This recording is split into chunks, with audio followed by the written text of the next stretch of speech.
Some wristwatches are made just to handle the day-to-day monotony, and some are made to really be impressive during a fancy dinner party. You know, a real statement piece. Something with wrist presence. Isn't that such a silly word that horologists love to throw around when they wear their tight turtlenecks and their tweed sport coats? Well, some watches, though, are made for something a bit more extreme, like surviving one of the most deadly places on Earth, Mount Everest. It is 2:51 p.m.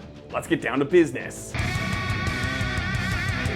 Real quick, guys, this episode's brought to you by my sponsor, Wolf Watch Club. They have an incredible competition going on right now, and there might be something a little more special this time. Click the link in the description below and check it out. So today we're gonna be talking about something that is near and dear to my heart. Now, I've never summited Mount Everest, and I don't think I ever will, and I'm not even really interested in doing so. But there is a piece of my collection that has done such a thing, and I would love to share it with you. I've spoken about it a few times way long ago at the beginning of this channel, and there are some other watches that have taken things to the extreme in similar fashion. So we're going to be going over some crazy Mount Everest watches today on this channel. Now, believe it or not, we're going to start this episode off with honorable mentions. Typically, you would put this at the end of an episode, but I really want to talk about some watches that I'm not really reviewing, but mentioning because they are incredibly badass along with the people who've worn them. And yeah, Adrian Bollinger. He climbed Mount Everest with a Fave Lube. Now, when you think of that brand, you probably think of vintage watches, but this one is a badass big chonky boy.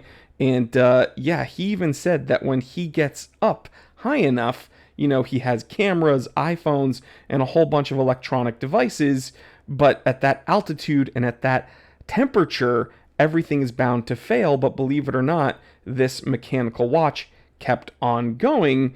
And so, although this wasn't initially marketed as necessarily an Everest watch, it definitely is one.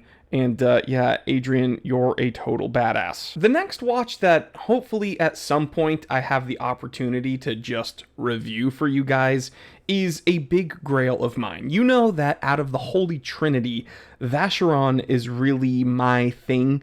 It's just, I don't know, they come out with more watches that I find interesting in comparison to, you know, Patek and AP. But specifically, when we look at the Holy Trinity luxury sports watches, the overseas, I feel like, is very much overlooked, especially when they came out with this Everest edition. Now, this is, I think, so badass and the ultimate flex when it comes to field watchy tool watches. And of course, you know, it is a Holy Trinity sports watch, and the fact that some people may have purchased this and actually used it for its intended purpose is just mind-blowing to me. But yeah, that textured blue dial with the orange that just pops, I think it's really badass, and I think it looks really cool. And of course, its namesake, Everest. We'll see how many people actually end up taking this to the summit. But yeah, this is absolutely a watch I would love to own, and it deserves to be here on this episode. Now, there's two names that I have to mention when we're talking about Mount Everest expeditions, and it's Sir Edmund Hillary and Tenzing Norgay. Now, these two guys, right, not only made history by doing the thing they did physically, but also they made a big dent, kind of shook things up, if you will, in the horological sphere, because it was Smiths, the watchmaker Smiths, that officially supplied Mr. Norgay and Sir Edmund Hillary with wristwatches, specifically the Smiths Deluxe. But they also had another watch with them, and it was a pre-Explorer Oyster Perpetual from Rolex. Now, unfortunately, Rolex really did kind of get the claim to fame because now, all these years later, people all talk about Rolex, and only really a small kind of cult following talk about the Smiths. I'm not talking about these guys. I do like the Smiths, though. Some girls are bigger than others.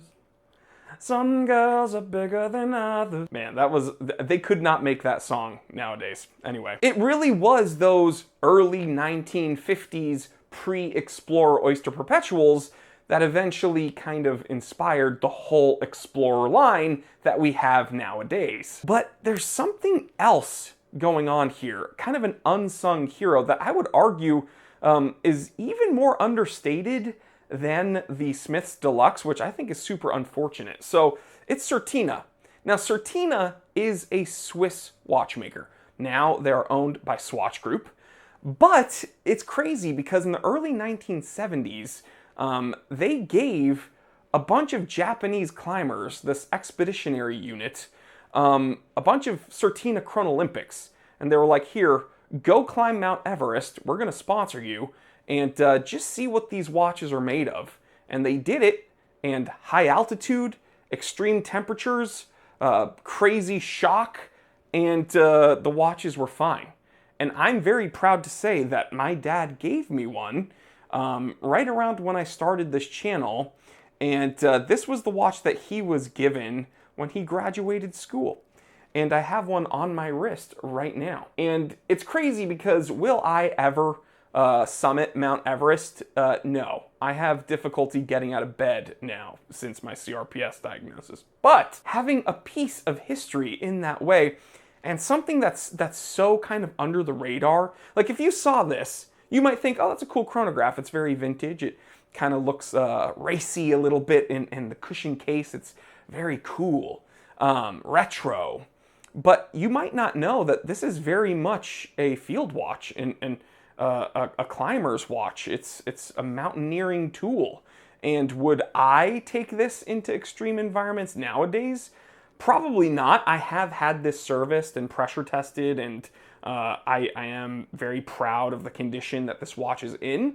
But I'm happy with my my G-Shock Mudman. I think I'd probably take that into the rain and snow and crazy environments. Although I probably won't ever find myself in that scenario. But who knows? Never say never, right? Now, speaking of who knows and taking risks and giving something a shot, Wolf Watch Club, my sponsor today, their weekly competition is for a watch that also has its history in crazy mountaineering, the Rolex Explorer. Now, this one is the brand new 40 millimeter, and yeah, it's a little bit more robust and overbuilt than the pre-Explorer Oyster Perpetuals from the 1950s, but still, this is a great day-to-day watch. Or if you are a big bald badass, and I don't mean big bald, I'm talking about like you have large testicles, then you might want to have one of these on your wrist if you're going to climb Mount Everest. And guys, these tickets are selling out fast. I am seeing on their website, they have like